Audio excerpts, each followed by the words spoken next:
Y vamos a dar la bienvenida de una vez a nuestro invitado de esta jornada en Péndulo Radial, el doctor Mauricio Alarcón Salvador. Lo hemos invitado para hablar acerca de lo que ocurre actualmente en Ecuador luego de la muerte cruzada y la anunciada elección presidencial y de legisladores que va a darse el próximo 20 de agosto del 2023. Estamos de la ceja al ojo prácticamente para elegir nuevas autoridades que van a culminar el periodo que originalmente iban a ocupar Guillermo Lasso y la asamblea que se disolvió hace pocas semanas. ¿Cómo está, doctor? Bienvenido, gracias por estar aquí. Qué gusto, Jorge, buenas tardes, ya les extrañaba un tanto y en buena hora que podamos estar acá a propósito de la coyuntura, discutiendo los retos que en un abrir y cerrar de ojos enfrentará el país a propósito de las decisiones tomadas en los últimos días. Esa es la energía del lunes. Gracias, Mauricio, por estar aquí. Y empecemos con la pregunta del millón. ¿Cuáles son las características que debe tener el próximo presidente de la República? Porque puede ser alguien que apunte para la seguridad, pero no sea algo exclusivo por lo que los ecuatorianos desean votar. Recordemos que hay otros problemas como lo son el desempleo, también ha habido crisis de salud. Y entonces, ¿qué debe reunir, qué características el perfil del próximo presidente de la República? Punto de partida, Jorge y amigos, debe ser una persona con integridad, con ética, con transparencia, dispuesta a rendirle cuentas a sus mandantes de manera permanente, que no solo hable, sino que actúe. Y me refiero específicamente a lo dicho antes. Mira que uno de los mayores problemas con el presidente actual, que le restan unos pocos meses en su mandato, es que cuando asumió el poder, con rimbombancia anunciaba un código de ética, así asignaba además la obligación a todos sus altos funcionarios de la firma de declaraciones que hasta el momento no son información pública, no son de libre acceso para la ciudadanía. No podemos ni siquiera saber si hay de por medio conflictos de intereses de aquellos que le han traído consecuencias tan graves como las del propio juicio político.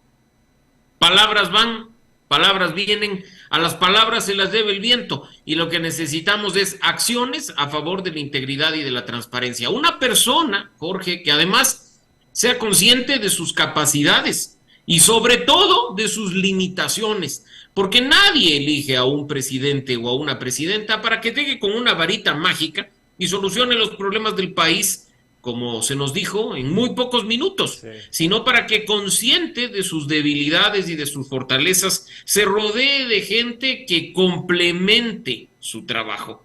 Y sobre todo, una persona que sepa gestionar.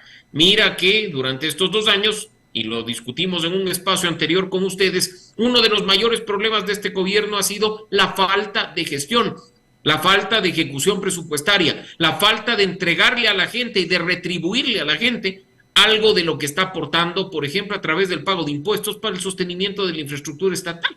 Así es que el reto es grande. No nos dejemos llevar por cantos de sirena, por propuestas demagógicas que además difícilmente se cumplirán, Jorge, durante 1 año y medio de mandato. Pongamos los pies sobre la tierra y procuremos que esta transición de cara al 2025 traiga estabilidad y bienestar inmediato en lo posible para todos los ecuatorianos. Y también vamos a la otra parte, porque se van a elegir legisladores, pero en lo que lleva el actual periodo, bueno, ya no hay asamblea, pero durante 2 años hubo esta rencilla permanente entre esos poderes, el legislativo y el ejecutivo, que a fin de cuentas, digamos que obstaculizó un plan de desarrollo para Ecuador. ¿Cómo poder gobernar con ese contrapeso? ¿Qué es lo que tiene que hacer el próximo presidente?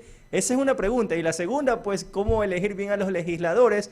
Porque se van para 137 y a veces uno vota por una lista, pero no por el legislador en sí. Jorge, debemos estar conscientes de lo que se le viene a un nuevo presidente, de que para gestionar bien lo público, para hacer un buen gobierno, tiene que contarse con el legislativo. No importa si está en manos de nuestros opositores políticos, no importa si está en manos de nuestra organización política. Lo cierto es que es indisoluble la relación del Ejecutivo con el Legislativo para tener una exitosa gestión pública. Hablar de pugnas de gobernabilidad, hablar de problemas y de bloqueos a la gestión es muy fácil. pero más bien lo difícil, el reto, es tender puentes con quienes piensan distinto. Sobre todo, buscar acuerdos de manera transparente, rindiéndole cuentas al mandante, a la ciudadanía, para de manera conjunta arrimar el hombro y poder dar algún resultado en los temas principales que para nosotros son preocupaciones: la inseguridad, la situación económica y la lucha efectiva contra la corrupción. Para ello, sí, Mauricio. y bien relacionada a tu pregunta, Jorge, perdón, sí, adelante. La elección de legisladores.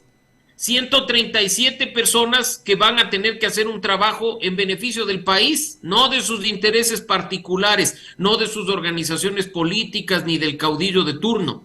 Son representantes de la ciudadanía y el rol que deben ejercer es tal, para no terminar como los señores que nos han dejado, con unos niveles de credibilidad y confianza que dan pena. Sí.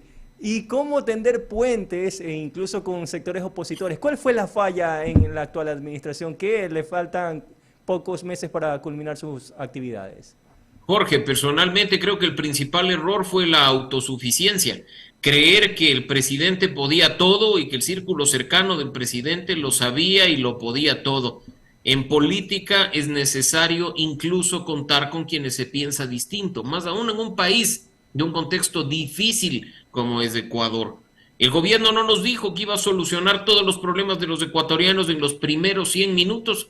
No ha sido tan fácil, ¿no? Por lo tanto, no se trata solo de firmar decretos o de poner a personas cercanas en cargos clave para que terminen incluso dándole la puñalada por la espalda al presidente. Se trata de sentarse en una misma mesa, reconociendo las diferencias, aceptando las similitudes y las semejanzas, y sobre todo pensando en que el rol que esas personas ejercen, sea el presidente o sean los legisladores, no es por cuenta propia, es en representación y por cumplimiento de un mandato que nos pertenece a los ecuatorianos. Hay quienes sostienen que el próximo presidente también debe ser capaz de tomar decisiones que no sean populares, con tal de alzar, o mejor dicho, levantar el país de la situación en la que se encuentra actualmente. ¿Qué opina usted al respecto? No sé a qué se refieren específicamente con decisiones impopulares o con decisiones que podrían ser consideradas populares, pero generar también un impacto negativo. Lo cierto es que sea el presidente o sea la Asamblea, asumen el poder sobre la base de un marco normativo, lo que se conoce como Estado de Derecho. La Constitución y la ley se encuentran sobre las personas, Jorge, y acá la persona que decida asumir la presidencia y las 137 personas que decidan asumir una curul en la Asamblea Nacional no pueden entrar a hacer lo que les dé la gana, porque hay una norma que nos rige a todos por igual y que como tal debe ser aplicada en cada una de las políticas, planes o acciones que se implementen para cualquier problema que se presente. También otro aspecto a tomar en cuenta es el respeto o el rescate a la institucionalidad, que se ha visto bastante mermada en las últimas ocasiones, en los últimos meses. Y otra cosa que ven también, se habla, es si es necesaria una nueva constitución para poder gobernar mejor y tener un mejor desarrollo del país. Ecuador y Bolivia en América Latina, Jorge y amigos, han roto récord de número de constituciones. Acá, cada 10 años de vida republicana, reinventamos el país y creemos que todo se soluciona con esa varita mágica que también constituye una nueva constitución. Termina siendo en realidad un traje a la medida del poder político del momento o del gobernante de turno, lo cual es aún peor. La Constitución está ahí y nos guste o no, hay que respetarla. Si hay algo que no se aplica o genera problemas, hay que reformarla, cumpliendo con los procedimientos en ella mismo establecidos. El momento en que nosotros abrimos la posibilidad de que una persona, por su propia voluntad, pueda cambiar o forzar el contenido de la Constitución, estamos violando ese Estado de Derecho y esa institucionalidad que tanto reclamamos. En un país deben regir las normas y no las personas. ¿No se habla acaso de la igualdad ante la ley, de que es la única y mejor forma en que todos nos comportemos y actuemos de la misma manera, sin privilegios y sin distinción? Pues entonces empecemos por nosotros mismos y sobre todo exijamos a quienes se dicen nuestros representantes que actúen siempre dentro del marco de ese acuerdo mínimo que es la Constitución y de ese acuerdo un tanto más grande que operativiza la Constitución, que es la normativa vigente. Sí, y también otra cosa era el rescate de la institucionalidad. Jorge, las instituciones van en la línea de lo que implica el Estado de Derecho. No depender de personas, tener certeza, seguridad jurídica respecto de lo que está pasando. ¿Por qué nadie respeta a la Asamblea Nacional? ¿Por qué nadie respeta al sector de la justicia? Porque entra una persona y se cree brillante para cambiar absolutamente todo. Entra una persona con un criterio mejor que lo que quien estaba antes y cambia absolutamente todo. Y dice que todo lo que se hizo antes no sirve. No sé, okay. Eso genera la inestabilidad. Si queremos recuperar las instituciones, insisto, tenemos que ir más allá de las personas, evitar caer en ese comportamiento mesiánico para elegir a alguien que venga a cambiarnos la vida en un abrir y cerrar de ojos y empezar a apostar sobre todo al mediano y largo plazo, a fortalecer las instituciones, pero sobre todo el respeto a la Constitución y la ley, para no depender nunca más de criterios personales y subjetivos. O sea, tiene que ingresar a alguien, asumir el poder, alguien que no vaya con revanchismos políticos. Eso es aparte, y me parece un elemento fundamental que mencionas, porque si alguien entra con resentimientos personales, con sed de venganza, con ánimo de revanchismo como el que tú dices, en lugar de preocuparse de solucionar los problemas de los ecuatorianos, la inseguridad, la crisis económica y la corrupción, va a estar preocupado de molestar la vida a sus opositores, y para eso no lo hemos elegido. Le hemos elegido para que gobierne, para que gestione, para que administre en beneficio de todos.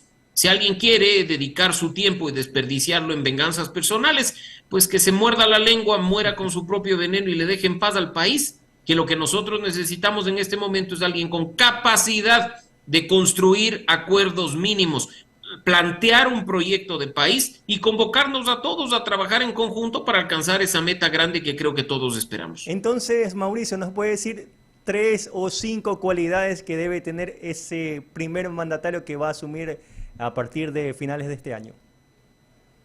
Te decía, Jorge, la primera y a nuestro juicio la más importante, una persona con integridad, con ética, sin antecedentes negativos, por ejemplo, en gestiones públicas previas.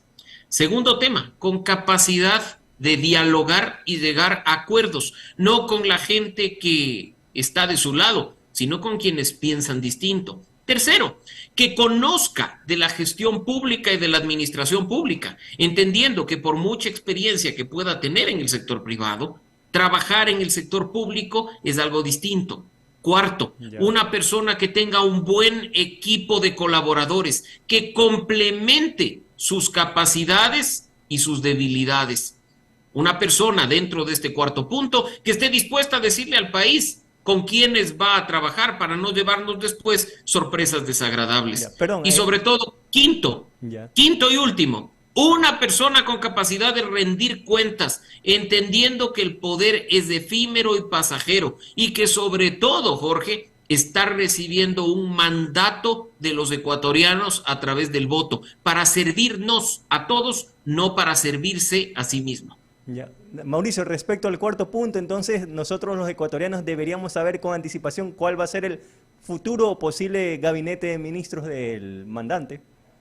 Y no necesariamente un gabinete, Jorge, pero sería muy interesante que un candidato presidencial no se limite a decirnos quién va a ser su binomio, donde además juegan muchos elementos, desde la paridad de género o el equilibrio costa-sierra, más allá de la afinidad ideológica o la coincidencia en el plan de gobierno, pero que sea un presidente que nos diga, mire, el plan de gobierno lo hemos construido con estas personas, estos son los que nos están apoyando en la causa. Busquen sus hojas de vida, hagan escrutinio público, porque ellos pueden llegar a ser ministros de Estado, pueden llegar a ser asesores del presidente, conózcanlo de antemano. Si alguien no tiene miedo a contarle al país quiénes son sus equipos de colaboradores, es una persona que está dispuesta a hacer las cosas bien indiscutiblemente. Pero imagínate, si en el camino aparece alguien que te presenta como equipo de colaboradores a cualquier persona con la que ni siquiera hay afinidad ideológica y te dice que todo obedece al pacto electoral porque hay que darle espacio a todos, porque ese tipo de cuestiones demagógicas son las que nos tienen hoy en este punto y que han traído consecuencias por los errores del pasado. Listo, Mauricio, muchas gracias por habernos acompañado en estos minutos en esta entrevista de Péndulo Radial. Como siempre, usted bienvenido en este programa. Encantado, Jorge, y espero pronto poder reencontrarnos conforme avance la coyuntura y nos trae novedades a propósito de las elecciones que están a la vista. Cierto. ¿Y cómo va Emelec, por cierto? Prefiero no hablar porque ya sabemos lo mal ubicado que está en la tabla de posiciones y creo que hay que esperar al menos a que en la noche no termine de hundirse en el último lugar. ¿Ves? Veamos qué pasa, veamos qué pasa. De todas formas, aunque nos mate de iras, el equipo sigue siendo el equipo Claro, del corazón. Ahí exactamente, vamos. en las buenas y en las malas.